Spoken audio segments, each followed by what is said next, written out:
This morning, Bethesda unveiled a new trailer for the long-anticipated Fallout 76 update, Wastelanders. It's officially coming April 7th, that's 2 months away, and it offers a variety of new features, the most important of which is fully voiced NPCs. You know, how Fallout used to be. Also included in the announcement is the fact that 76 is finally coming to Steam with this update. Without further ado, here are my 10 big takeaways from all this new information. First and foremost, like we said earlier, Wastelanders is coming out on April 7th. This update is just about 2 months away, so it really is right around the corner. And luckily, as Bethesda has said before, this is completely free. So this is not like DLC. Nobody is paying for this content or this update. It's completely free for people that already own Fallout 76. If you happen not to own Fallout 76, then they're coming out with the Wastelanders edition of the game, which is essentially just the same game because this comes free with the game. So Wastelanders edition includes Fallout 76, and since you own the game, you get the Wastelanders update.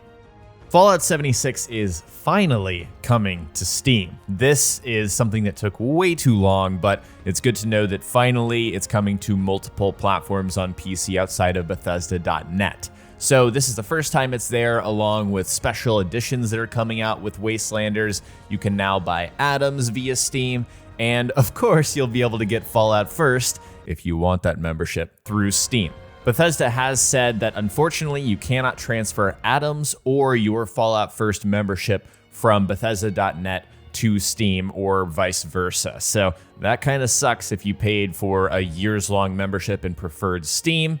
It's kind of like too bad. The atoms that you earn are specific to the platform. So if you're playing on Bethesda.net and complete a challenge, you get 10 atoms. That's only going to be over there versus if you did the same thing on Steam, that's only on Steam.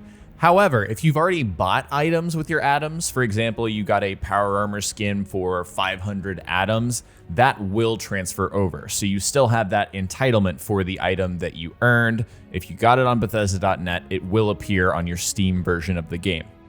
Onto the trailer. We got a good amount of story beats, both from the narration and from the visuals. We hear some narration about something coming in from the mountains. People are coming in from outside and they want to settle. And during this narration, we see people from the Cult of the Mothman, which has been teased multiple times that they are returning to Appalachia. We hear briefly from this guy asking if we're from the vault and saying that his people are at risk. And the first thought for me is that this guy's in a vault, but he could also very well be in the new Watoga underground area, which of course is located beneath the town of Watoga. We also hear again from Duchess and Mort at the Wayward. This has been a preview set of characters that Bethesda has talked about multiple times, offering to pay you to help them get rid of a problem. They seem like a neutral NPC, but maybe they'll have more motivations up their sleeves. And then finally, we hear from the Raider leader, Meg, and we've gotten some backstory on the Raiders in general. They have left Appalachia, now they're returning because they know that people are trying to settle on their territory, and she's basically warning you that she's not letting anyone stand in their way. There's not much more in way of concrete information from the story, just some more supporting information about things we already knew. In terms of locations, we knew that Wastelanders was going to retrofit old locations and basically make them new with the introduction of NPCs. So we have shots of the two primary NPC settlements. We've got Foundation, which is the home of the settlers at Spruce Knob. We've got a few different angles of this throughout the trailer. And then, of course, Crater, which is where the Raiders have taken over at the crashed space station. Other notable locations in the trailer, we see a bunch of mountains, and again, that's where the Cult of the Mothman is going to be coming from, according to the narration. And then we also see shots of Watoga, which doesn't look much different, but that's because Watoga Underground is located beneath the town. One thing that stood out to me was the interactability of the NPCs throughout the trailer. So it seems like we're going to have these characters patrolling around doing idle activities on a similar level of Fallout 4. We can't say that for sure yet, but there are some shops it looks like NPCs are running. They're doing things like hammering on workbenches and working on machinery. There's some walking routes. Again, this is stuff that's already been in Fallout games. One thing I noticed, and this doesn't appear to be a finished product, is that the lip sync seems a little lackluster. And it's not like we expected much from the lip sync. I mean, they're reintroducing NPCs into a game that never really planned to have them, at least from what we can tell. So we're not 100% sure on the level of interactivity with NPCs. Can we talk to every single one? Can we ask them multiple questions? Or is it going to be a case of walking up to an NPC, clicking the talk button, and then saying, hey, how you doing? And then there's nothing else. Like, are we going to have useless NPCs, or is everyone going to be involved? We're just not sure yet. We got to look at a couple new creatures in this trailer, only two that I could count. First is these floating, almost squid-like creatures that are very unique. It's like Fallout really has nothing like this. I mean, you've got floating bloatflies and stingwings and things like that, but squid-like things that are super glowy, it's just not something we're used to seeing. So that looks very unique. I wonder what the origin is there. And then we've got this tall, irradiated ghoul-like thing with pustules coming out. We saw something similar to this in the initial trailer for Wastelanders, so this one isn't entirely new, but it will be new to the game once it's introduced in this update. They showed off a couple new weapons in this short trailer. First one is what I would describe as some sort of plasma/radiation cannon, and the design of it almost looks alien to me. So perhaps this is from the same family of the Alien Blaster, or inspired from Mothership Zeta. We get to see this bolt-action rifle shot by a Raider-looking character. Honestly, not sure if this is new or it's already been there. It looks like a flintlock to me. They featured this saw blade melee weapon, which looks entirely new. I haven't been playing a bunch of 76 lately, so I'm not 100% sure on that. And then the bow and arrow. This is the one that caught my eye because I always love a bow and arrow, and it's very unique for a Fallout game to have a bow and arrow, at least the new ones.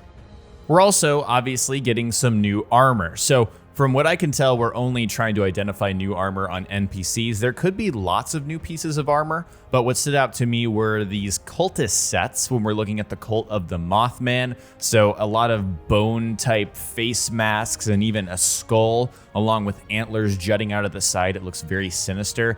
And you see some gas masks mixed in with these armor sets, which looks really cool. And then also a Raider set. So there's this metallic sort of skull looking piece with a gas mask incorporated. I'm sure that each faction is going to have their own set. That's sort of a given. So looks like we're getting some small bits and pieces of those sets in this trailer.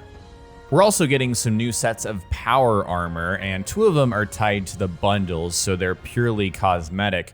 However, this set of power armor is the Secret Service power armor. This is something that I found. I'm not 100% sure what the source is on this. Maybe it's some data mine stuff. Maybe it's leaked from the early access, but this is called Secret Service because Secret Service was a subdivision of the Enclave that's within the lore of the game. So very interesting because this is a unique looking piece of armor, and Bethesda has been using the icon for this and just this general model to market Wastelanders since it was revealed. So very interesting and cool looking piece here. Also, this guy is holding a new weapon. Not sure exactly what this thing is. I don't see any footage of it in the trailer, so we'll have to see what this is.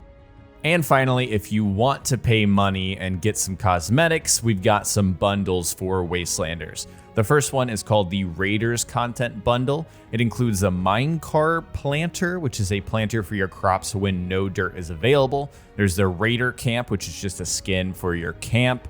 You've got the Raider-themed stash box, a new flag for your camp for Raiders. You also have a new outfit that makes you look like Raiders. You've got a loot bag with a skull on it, a Raider-style backpack.